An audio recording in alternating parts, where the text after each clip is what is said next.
Sony is claiming that the PlayStation 5 era is now its most financially successful generation ever, with $136 billion in revenue generated by its game and network services division since 2020. During the keynote at the Tokyo Game Show, CEO Hideki Noshino framed this as proof that each successive PlayStation generation has out-earned the last.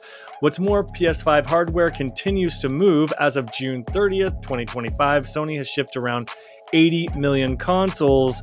But even with those strong numbers, they claim deserve some scrutiny. The 136 billion tally covers the entirety of Sony division that includes software sales, subscriptions, microtransactions, and ongoing revenue from the PS4 era as well. So they're clearly padding that PS5 stuff. Hardware sales have been solid, but PS5 still trails the PS4's lifetime unit sales, which tipped past 117 million. And oh yes, don't forget, Sony has quietly raised the PS5 price in certain markets, including a $50 price bump in the US, citing economic pressures. So what's going on here, gentlemen? Are they trying to rub Microsoft's face in it, or are they just gloating at Tokyo Game Show? Like, why stack the numbers? And they weren't adjusted for inflation, by the way. What's going on? Well, that was my question, is if they were adjusted for inflation. Because if you're increasing the price by $100 each generation, of course you're going to, each generation is going to sell better than the last. But there is absolutely no doubt that PlayStation is the winner of the last few generations of consoles. There's no doubt here.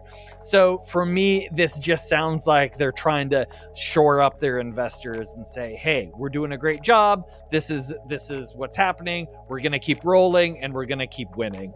And that's what they're going to do, especially if Xbox fails and they're the only, them and Nintendo are the only consoles available. And then they'll be unshackled and watch those prices rise up even faster. When I hear these sort of gloating remarks out of Sony, and me as a PS5 owner, I just feel like I've been bamboozled. You guys got the best selling console generation, but I'm over here wondering when this console is ever going to serve me in any sort of great capacity. The PS5 has been honestly one of the biggest letdowns. When I got that console during COVID, I was so excited. I thought this really was like the future of gaming or something. I expected it to be a lot more. And so when we hear this, I'm just like, does nobody else feel the same way, that this has just been such a letdown generation out of Sony? And if it's selling that well, don't you think other people would be like, what's going on? Like, don't we need more from this machine? I agree. I think this has definitely been their weakest and most disappointing generation so far. And I think they've earned as much as they have by nickeling and diming gamers and charging more for services than they have before. And then, speaking of bamboozled, you had an interesting article that shows exactly how they're making their money and taking advantage of players. Yep. So the new PS5 Slim model apparently has cheaper materials on top of a decreased SSD.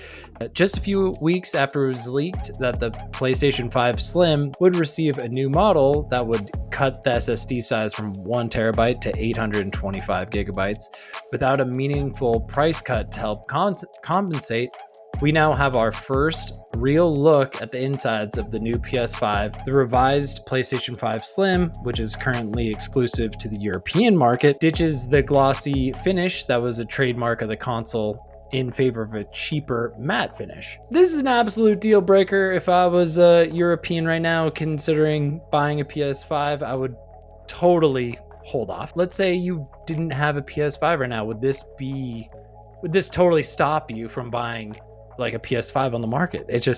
It's totally crazy. I hate to say this, but to be honest with you, I welcome this in this economy with prices going crazy and all these increases. I'm like, okay, so they made the console cheaper and they're charging the same amount. I almost feel like I'm getting an okay deal. I'd rather have a little bit less SSD, because look, I can buy SSD. Well, and matte finish. I don't even look at my console. It just sits over in the thing and I never see it. So I don't care about that. I'd be happy that I wasn't getting charged more. I agree with Dan on the look of the console. What I think they absolutely should do is cut those fucking fins off and save me $15 off the thing. Plus, I can't even fit it in my entertainment center because it's so stupid looking. So that's what, just make it a box. This thing, I have to have it sitting off to the side on a book so that it doesn't burn through the carpet. But yes, I don't care what it looks like. It could be the cheapest looking thing, as long as my price matches that cheap look. I don't care what it looks like. It's funny about that, the matte. I just love harping about the matte. I actually don't mind the matte finish all that much. I think the PS4 Slim, that is just like the two little decks, that's like little square. I think that is a really, really sleek looking console. And that's what they should have done with the PS5, new form factor. Should have been like a square sort of PS4-ish type of look. Because I do agree. I just think all around the PS5's is just an eyesore. Oh, it's so ugly. But I do think this is something that, they usually start these sort of tests in Europe, but it finds its way to the US. So I see this probably hitting over here relatively soon, maybe in the next, 90 days or so. Totally nuts, though. Still, you think this does go back to, them saying how successful they are. Let's be real, though. The console should be $50 cheaper at this point. Instead, it's just still the same $500. They could say tariffs all they want, but I feel like deep down, we just know it's that corporate greed just... It's right a combo of both. I think it is. We've said it before. They use these tariffs in order to make more money. It's what all companies do, not just these, just these console companies. It's what everyone does.